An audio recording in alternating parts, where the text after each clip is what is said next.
So Musk and the secretaries, the first Trump cabinet meeting, why more layoffs are likely coming. Plus the second wealthiest man making his own move, what Bezos just did with the Washington Post, and why a congresswoman brought a 3-week-old child to a key vote. That's Topping the Hill on NewsNation tonight.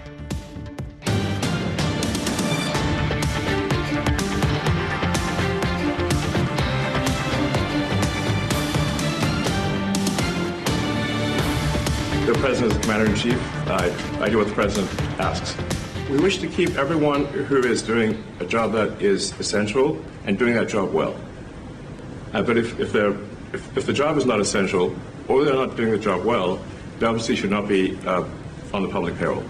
All right, so you heard him there. Following orders, Elon Musk says, and tonight, by the way, there's a new one.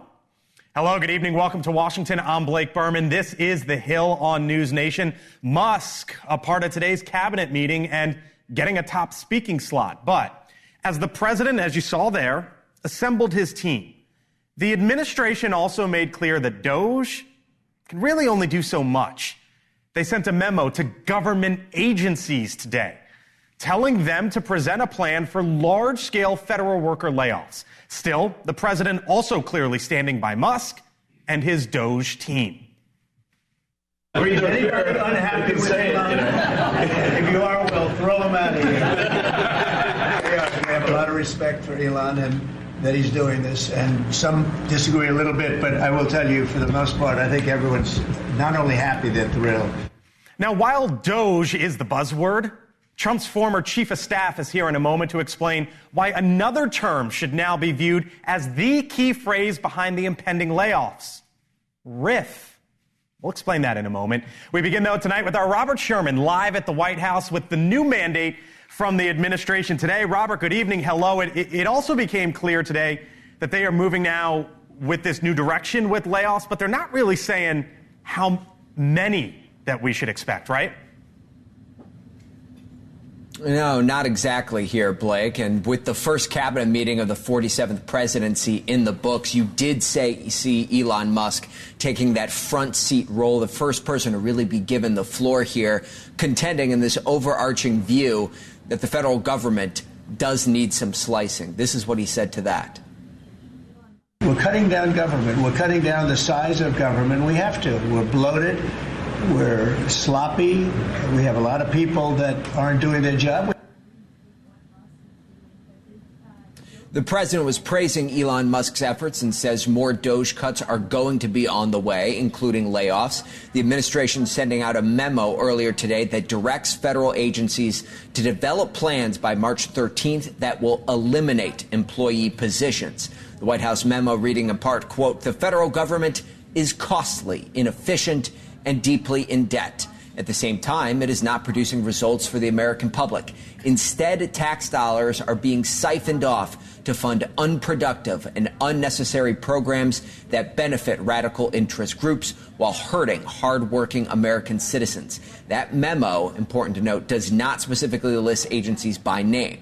But tonight, DOJ is getting more power from the pen. The president signing an executive order that will subject federal spending to, quote, rigorous standards, and instructs agency heads to work with the DOJ team to review, identify, and eliminate any unnecessary contracts. Blake? Robert Sherman live at the White House tonight. Robert, thank you. President Trump, by the way, will meet with the Ukrainian leader, Volodymyr Zelensky, at the White House this Friday to solidify a deal that would give the U.S. access to Ukrainian rare earth minerals used in aerospace, defense, and nuclear industries. Zelensky saying security guarantees will rather be a priority for him signing the deal. It also comes as the president says he is going forward with 25% tariffs against Canada and Mexico. Now, after some confusion on the timing here, Reuters is reporting tonight that the tariff threat still stands for early March. I'm not stopping the tariffs. No. Millions of people have died because of the fentanyl that comes over the border. The fentanyl-related things, they're working hard on the border. At the end of that 30 days, they have to prove to the president that they've satisfied him to that regard. If they have, then he'll give them a pause, or he won't. The president also vowing to impose 25% tariffs on imports from the European Union as well. With his defense secretary there seated right alongside him during today's cabinet meeting, the president expressed that, quote, every single one of them, end quote, of the generals involved in the U.S. withdrawal from Afghanistan should be fired. And Secretary Hegseth took it from there. We're doing a complete review of every single aspect of what happened with the botched withdrawal of Afghanistan and plan to have full accountability. The president has been highly critical of that 2021 withdrawal under the Biden administration. Now, DOGE, not just the focus of that cabinet meeting today. The House subcommittee on DOGE holding its own hearing. Republicans railing against USAID, calling it a slush fund. Democrats contending life-saving aid is now blocked. Our Joe Khalil followed that back and forth throughout the day up on Capitol Hill. Joins me live tonight. So we had DOGE in the cabinet meeting and then, by the way, DOGE up on Capitol Hill today. And in the hearing today, it was focused on foreign aid. So it was really the focus being the arguments, the debates we've been having over the last couple of weeks. Remember, DOGE really started to get in the headlines a lot after the USAID cuts. That was the first one, foreign aid. So Marjorie Taylor Greene chairs this subcommittee. Okay. This is how she started off, right off the bat. She said, DEI musical in Ireland, $70,000. An opera, transgender opera in Colombia, $50,000. A census in Bangladesh being more inclusive, hundreds of thousands of dollars. So these are line items that Republicans have been taking and saying, this is the problem with foreign aid. Now, on the other side of that, and by the way, they make some valid points, right? The other side of that, Democrats are saying, yes, but also, in this $40 billion, we eradicate Ebola. We try to push back on AIDS. We stabilize governments. So there's a lot, the debate there you can see when they talk about uses for foreign aid and then waste.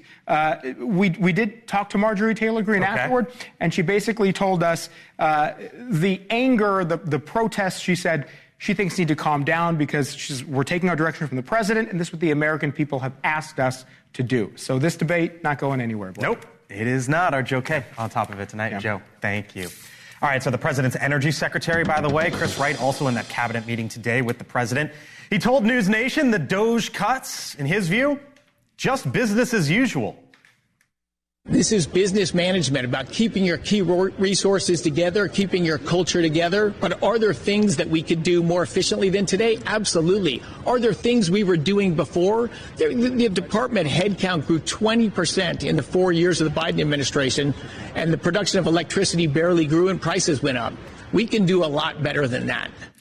The secretary also backed Elon Musk, saying he's forcing the government, in his view, to do more with less. So Musk and the president also, by the way, defending DOGE's 5-point bullet email. Remember that? The one that says federal employees must detail what they've accomplished from the past week. The president today giving a warning to federal employees. We got a partial response. We're going to send another email. But our goal is not to be capricious or unfair. We want to give people every opportunity to send an email. Those million people that haven't responded, though, Elon, they are on the bubble. You know, I wouldn't say that we're thrilled about it. You know, they haven't responded. Now, maybe they don't exist. Joining me now, Chris Steyerwalt, host of The Hill Sunday, senior fellow at the American Enterprise Institute. And look who's back from all his world travels, Mick Mulvaney, NewsNation political contributor, former chief of staff in the Trump White House. Hello to you both. Nice to have you all in. Hello, sir. Mick, great to see you once again. So, DOGE, D-O-G-E, right? The four-letter word, whether you love it or hate it, Mick. But there was another one that caught your attention today, R-I-F, RIF, reduction in force. Explain to our audience, as someone who has run a federal agency and been the White House chief of staff, why that is what you're focusing on. Yeah, Berman, I'll put on my old OMB director hat for a second and say, you know, so often what we hear and see about DOGE looks chaotic. It looks like it's ad-libbed. When I read the memo today about these reductions in forces, RIFs, it was really professionally done. It sort of showed me that there's been a lot of work here. Yeah, there's all this sort of song and dance with DOGE and so forth, but this memo came out from OMB, from OPM. That is the appropriate agencies that would send a memo out like this. And they didn't talk about layoffs or emails. They talked about reductions in force. This is different. We talk about all the time on the show about how hard it is to fire a federal worker. This is not a firing. This is a reduction in force. And essentially what it says is, look, we don't care who's in the position no longer exists. And that's a different thing. Executive branch actually does have a lot of authority in that way. So I was impressed today by the professionalism of the memo, the amount of thought that's gone into it. Clearly, they've done their homework, and my guess is they're itching for a fight with the courts over how far the executive can go on this type of thing. So the RIF, this reduction in force, it says, quote, agencies have discretion to determine if a RIF is necessary, the number and types of positions needed to be abolished, and the timing of when a RIF occurs. A RIF action cannot be used to separate or demote an employee for an individual reason, such as employee performance or conduct. So that's what stands out to you, Mick, in that they're basically not trying to go person by person, but rather agency or group by group?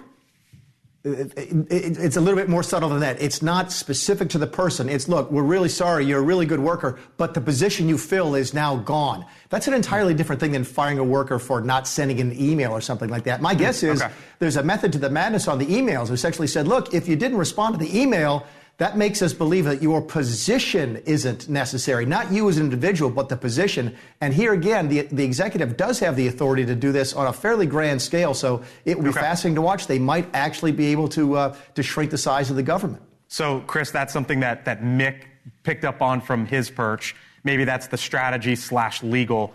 What's the political / practical fallout of all this right now? Well, I believe there's $138 billion a year that is distributed by the federal government to working class Americans for expanded Medicaid, right? So this is the Obamacare Medicaid expansion. There's another, I think, $81 billion a year that goes to support the Obamacare premiums. That's where the money is, right? So there's two different conversations being had here. There's one conversation which is about a better, more effective federal government. Right.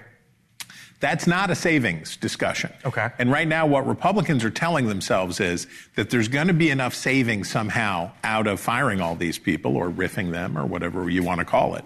If you get rid of enough of these positions or you get cut foreign aid or whatever else, that there's going to be enough money to pay for tax cuts and spending on the things that you want. Okay. And it just ain't there. And the House Republicans, when they passed that legislation, in the surprise move last night, basically we're saying, yeah, we're going to have to come for health insurance. That's the only place that they can go to get enough of the money that they need. All right. Chris Steyerwalt, see you back later in the show. Oh, we should do that. Thank you, brother. Mick, great to see you. Catch you back here tomorrow here on The Hill. Mick Mulvaney, thank you, sir. You got it. All right, still to come tonight here on The Hill. Chris just referenced it, the House narrowly passing Trump's quote-unquote big, beautiful budget, as he puts it, right? After some dissent, there were a few last-minute holdouts who changed their mind. They were saying, you know what, we've got some issues. But then they signed on. Why'd they do it? We're asking one on the other side of the break. And the California governor, Gavin Newsom, launching his own podcast. So why is that man right there suggesting that podcast will be MAGA? Welcome to Washington. I'm Blake Berman. This is the center of politics. There's a lot to talk about, right?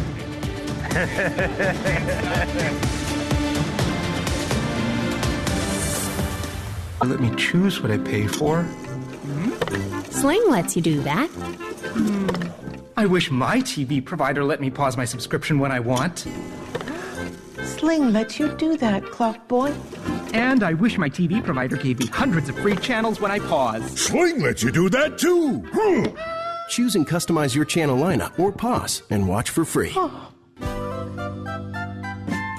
Sling lets you do that. We need some help. I know. I'm going to CashNetUSA.com. And if approved, we can have the money in our account as soon as the same business day. Go to CashNetUSA.com to apply for the money you need. All right, welcome back here to The Hill on NewsNation. Think the price of a dozen eggs can't possibly get any higher than the current price? An average of just under $5. Well, that's because according to the Department of Agriculture, egg prices are expected to increase 41% this year. And that's on top of the current price, which is an all-time high. However, the Ag Secretary, Brooke Rollins, released a 5-point plan today to lower the prices. The strategy highlighted by $1 billion investment in the department. Half of that money would go toward helping U.S. poultry producers combat the risks of bird flu. I voted for it because there are tax cuts in this thing. We're shrinking. Actually, there really are real cuts. Look, it's not everything you want, but I'm a believer if you're not at the table, you're on the menu. And dadgummit, the American taxpayer's been on the menu a whole lot. All right, that Congressman Tim Burchett turning the phone on himself last night after voting for the House budget resolution. He was one of the last holdouts. Many conservatives worried that the president's agenda doesn't cut spending. But the congressman did end up voting for it. So why'd he do it? Joining us now, the aforementioned Congressman Tim Burchett, Republican from Tennessee, back once again with us here on the Hill. Congressman, thanks for being with us. I know this, you know this, your constituency knows this. You rail against spending all the time, right? You think we got a big spending problem. I do. And we need to stop it. And you were expected to be one of the holdouts last night, but you voted for it. Why? And did you give in? Yeah, well, I really didn't give in. I just got some commitments from President Trump and our leadership that we would move ahead within the parameters of that bill. It was really just a framework or structure, if you will, to do that. And I expressed my concerns to the president that when we save money and we turn it over to the war pimps at the Pentagon, that we're not saving any dadgum money. And so he agreed with me, and he agreed that causes inflation, and that, you know, dadgummit, he didn't believe in that, and that he was going to move in another direction. And so I take him at his word. He's never lied to me, and I gave him the opportunity to lie to me last night. And if he does, then you know they'll lose my vote in the future on stuff. But under this one, he gave me his commitment, and there are actual cuts in the parameters of it. And of course, the left is using this as and they're saying, oh, they're cutting Medicaid and Medicare, and that is exactly the 100% opposite. In those departments, they've limited their amount of spending. Go ahead. I'm sorry. I just want to make sure I heard you correctly. I know that you spoke to President Trump. In your statement afterwards, you referenced the phone call, and you just told me about it. But the commitments that you secured, and I don't want to put words in your mouth here, but was that a reduction in Pentagon spending or something else? It's a reduction in overall spending, because I mentioned to him that when we these courageous cuts they're going to make with DOGE, which aren't really courageous, just cutting out waste, abuse, and fraud, and outright stealing, actually. You'd think the American taxpayers would support that, and he agreed. And I said, but when you turn those savings over to the Pentagon, we don't save anything. And he agreed with that as well. And he said, and he's also stated that they're going to start, DOGE is going to start looking at our military, where's his exact words, and our Department of Education. And I suspect the fraud there will be substantial. As you know, they have not passed nor completed the last 8 audits. They cannot account for over $500 billion, and this is prior to DOGE. I mean, that's an aircraft carrier, brother. They can't account for. That's real money they're stealing from the American taxpayer. And I'll guarantee you, when Musk gets to these and his folks at DOGE get to that paper trail, it's going to come right back to Washington. And I guarantee some of my colleagues are going to be red-faced when they see where this money's going. Because you watch, some guy's going to have his wife and or girlfriend working for one of these agencies or one of the subgroups that receives funding from that, and they're going to get that money, and it's either going to flow back into their campaign or right into their bank accounts, and they're going to be caught red-handed. I was just talking to Chris Steyerwalt about this during the break. And one of the realities is, Congressman, it's only going to get harder from here. I was reminded by Mark Short last night, who was the first director of legislative affairs in the Trump administration. 12 Republicans voted against tax reform the last time. You only have a margin of 1. Yep. So how hard is it going to be to get Tim Burchett on board? Well, we only have a margin of 1 bad flu season, and we're out of the majority. So if they follow those parameters, if they continue to cut, I'll continue to support it. But if we start, again, back down the path of spending more money than we're taking in, brother, I'm out. And they know it. And I think that's why they want to draw these parameters up, and I think they need to get – and going back to what you said from the former legislative director, I think we've got about 100 to 150 days before Republicans start losing their nerve. Again, it's going to start – this thing's going to cut deep, And I think Trump has a limited window of opportunity with Doge, and I hope they pile it on fast, and I hope we start codifying these bills, because remember, anything Trump did at a stroke of a pen, the next president can undo with the stroke of a pen. Back and forth it goes. We're up against time, Congressman. I know you understand. We got to leave it there. Tim Burchett, Republican from Tennessee, once again on the Hill. Thank you, sir. Brother. You got it. All right, still much more ahead tonight here on the Hill. What the president said today about a near miss between a Southwest Airlines jet and a plane in Chicago. Have you seen that video? Plus, the latest Doge cuts on the other side of the break. Another lawmaker on that Doge committee. What did he make of what happened today in the back and forth? And the California Governor Gavin Newsom starting a podcast. Why is he talking about MAGA then? You're watching The Hill.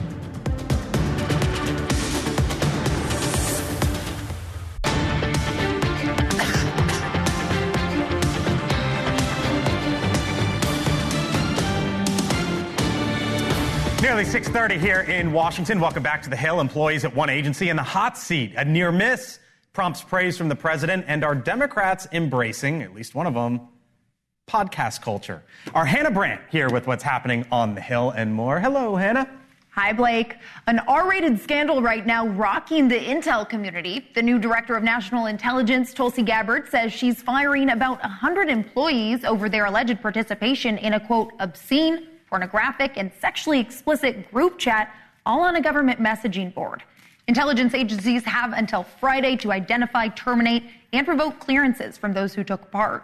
And remember, this near miss between a Southwest plane and a private jet on the runway in Chicago yesterday, well, the National Transportation Safety Board confirming today the private jet was at fault, saying they were told to wait short of the runway, but didn't. Luckily, though, Southwest stopped its landing. Their reaction drawing praise from Trump, posting great job by the Southwest pilots in Chicago, a nearly tragic close call, perhaps suspend the pilot license of the other plane who must have been sleeping. Meanwhile, Gavin Newsom has a new side hustle. The full-time governor taking on part-time podcasting. We need to change the conversation. And that's why I'm launching a new podcast. And this is going to be anything but the ordinary politician podcast. In the first few weeks, we're going to be sitting down with some of the biggest leaders and architects in the MAGA movement. And some of the topics Newsom says he plans to tackle include Doge, egg prices, and tariffs. And that's what's happening on the Hill, Blake. He says he's talking to folks in the MAGA movement. That's right. So it'll be an interesting discussion. He says he wants to keep it civil.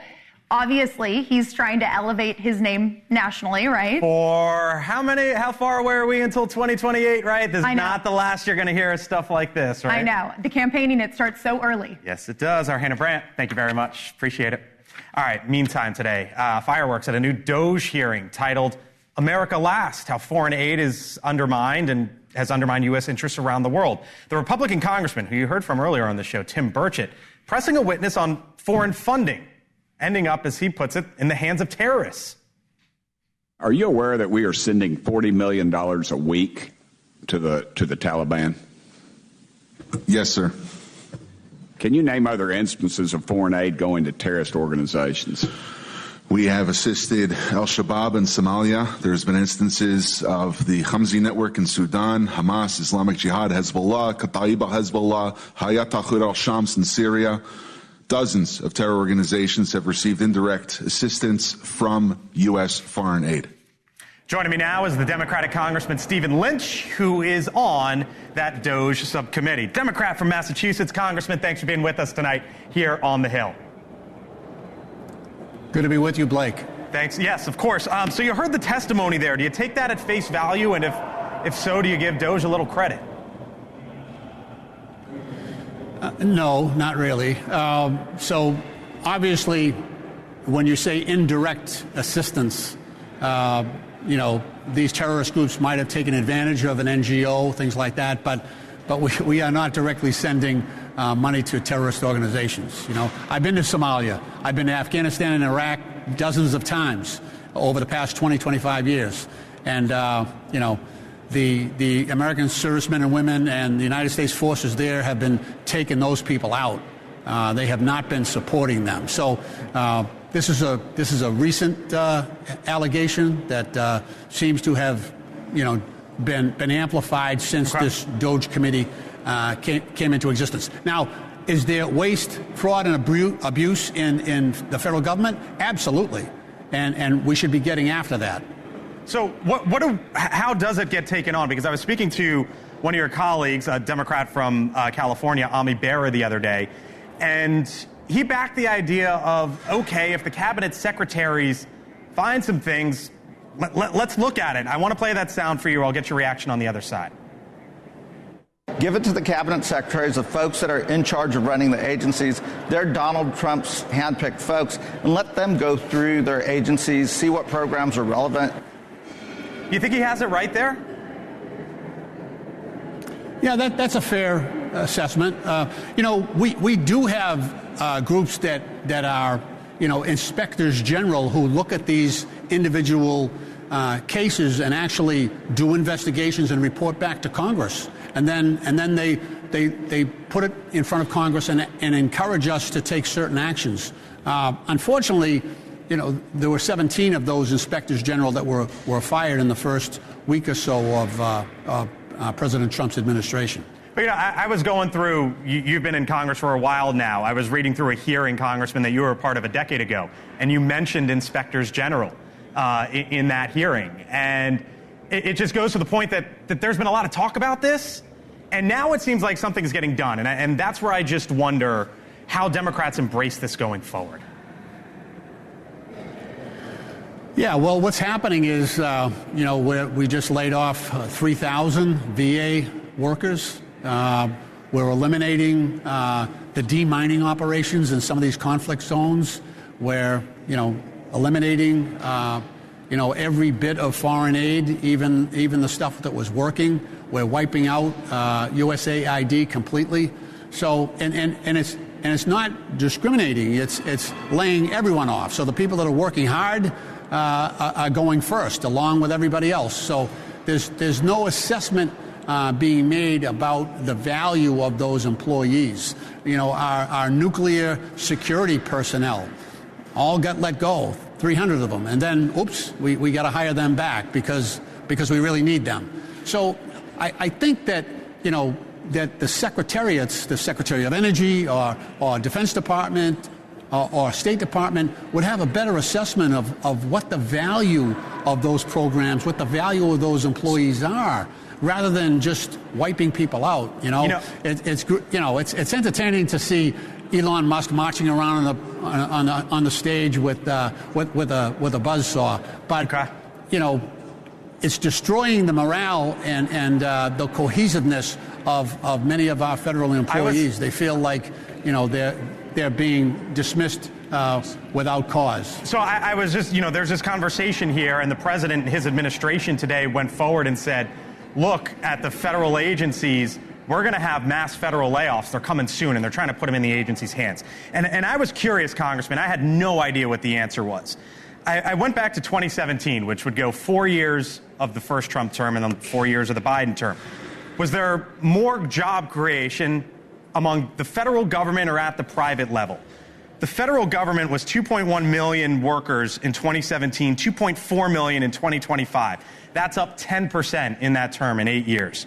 In the private sector, it was 123 million in 2017, 135 million in 2025.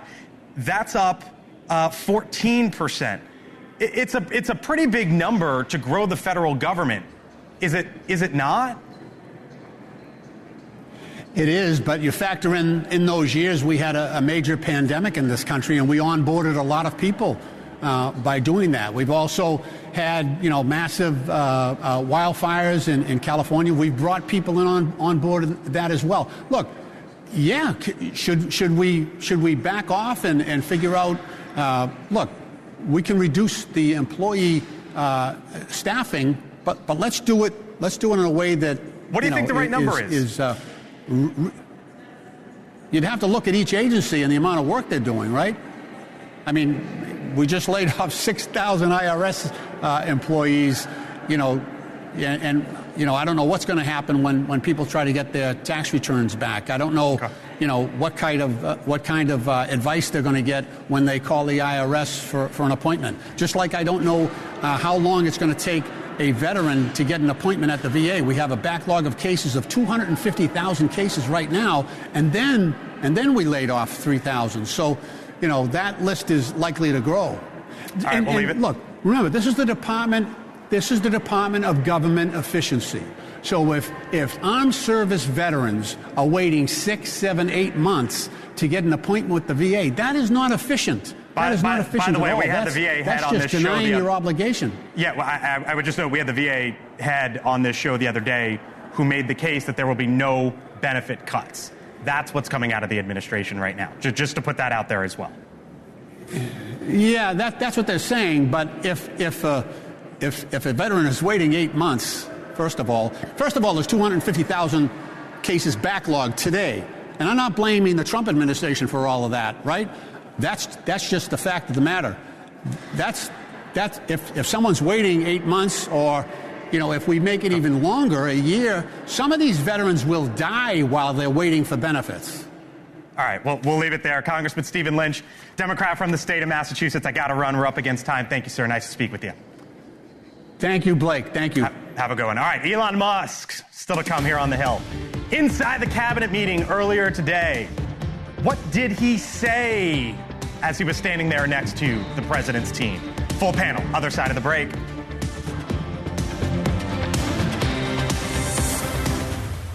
Bill O'Reilly on Cuomo. You're on your game tonight, Cuomo, even though you need a tie. America's favorite sparring duo with TV's liveliest, most honest debate. Just to be clear, I disagree with Bill. Tonight at 8/7 Central, only on NewsNation. Trust and Will makes it easy. For as low as $199, you can quickly create a state-specific, legally valid document that actually counts. 10 and 2, boss. Start your will at trustandwill.com and make it count. The overall goal here with the Doge team is to help address the enormous deficit. We simply cannot sustain as a country $2 trillion deficits. If this continues, the country will become de facto bankrupt. Elon Musk, the first to speak after the president at today's cabinet meeting, the very first one of President Trump's second term. And tonight, the Trump administration is telling federal agencies to prepare a plan for mass layoffs, putting some of the power back into the agencies, as the president also signs a new executive order touting Doge and welcoming Musk into the cabinet meeting today. Full panel here with me now. Kurt Bardella, NewsNation contributor, Democratic strategist. Jessica Anderson, former budget official in the first Trump White House. Chris Stirewalt, host of The Hill Sunday, senior fellow at the American Enterprise Institute. And Julia Manchester, national political reporter for The Hill. Hello to you all. Nice to have you all in. The cabinet meetings are back. They were spectacles in the first term, a spectacle again today with Elon Musk.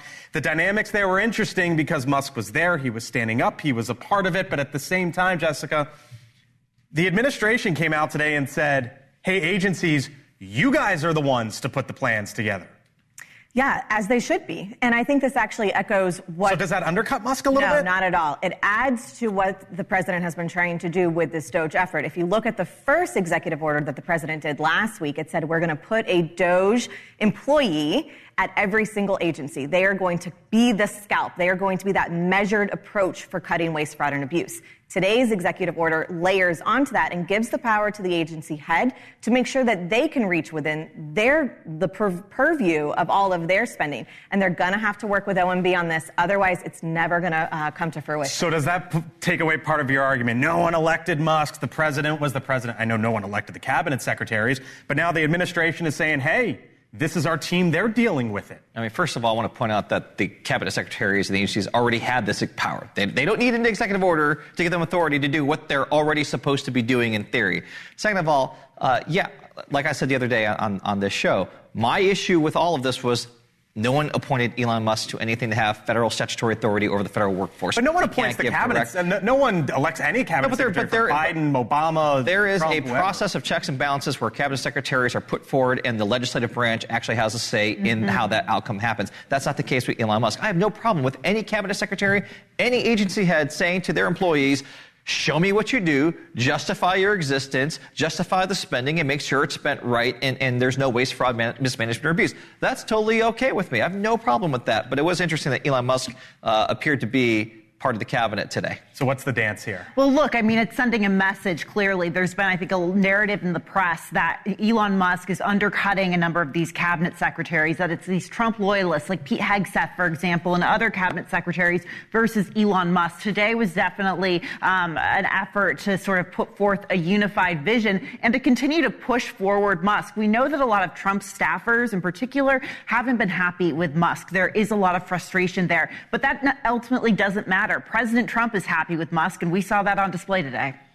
What's Elon Musk, what are his companies taking in federal contracts these days? A lot, like 40 billion dollars a year. And who runs Doge? Who's in charge of Doge? It's not Elon Musk?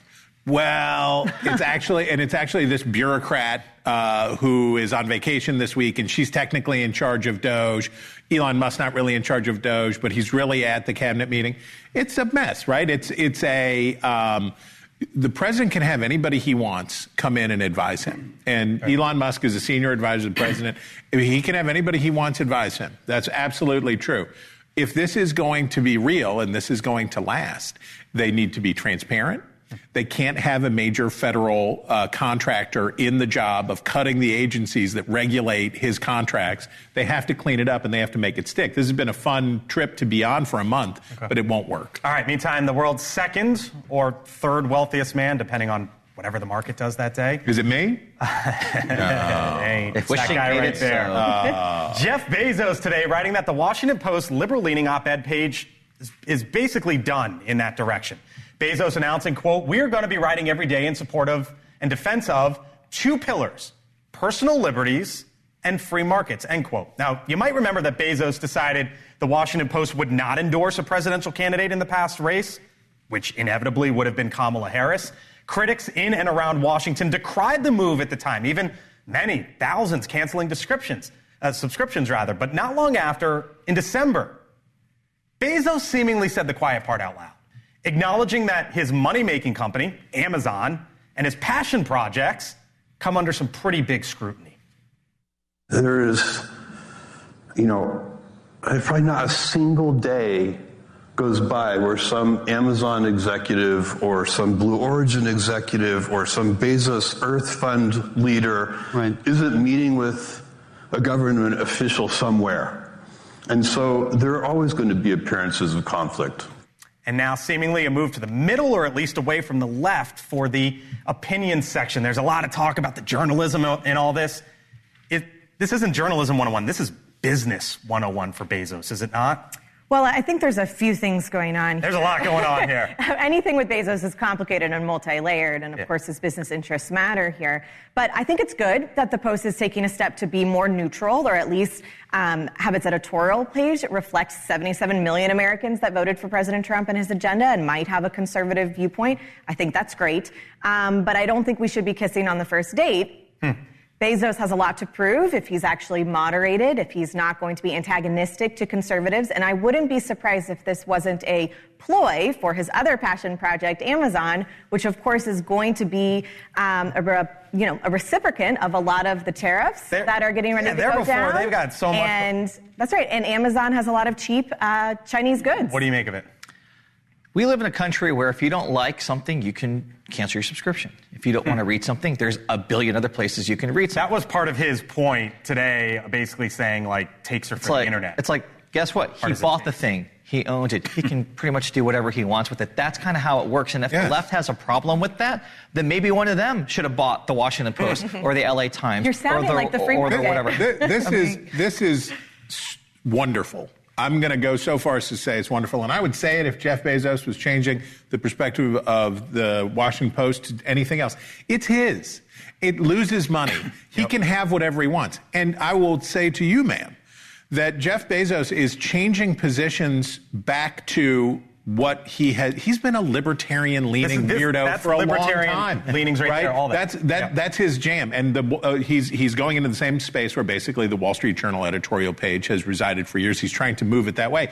But this is who Jeff Bezos is. He tried it another way. Now the thing that he owns is going to reflect his views. Why not? Go for it. Shoot the lights out. We are seeing a ton of changes in legacy media this week, from print to broadcast news to the White House Correspondents Association, for example, and the access they're getting. We're seeing, very non-traditional independent journalists, for example, getting, greater access to the president, greater views in many ways.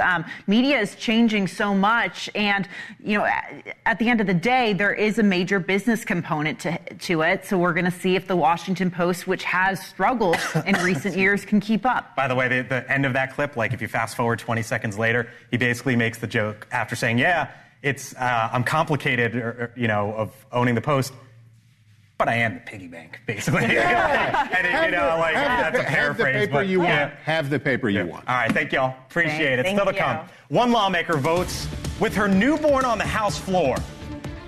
Why did she have to do it? On the other side of the break.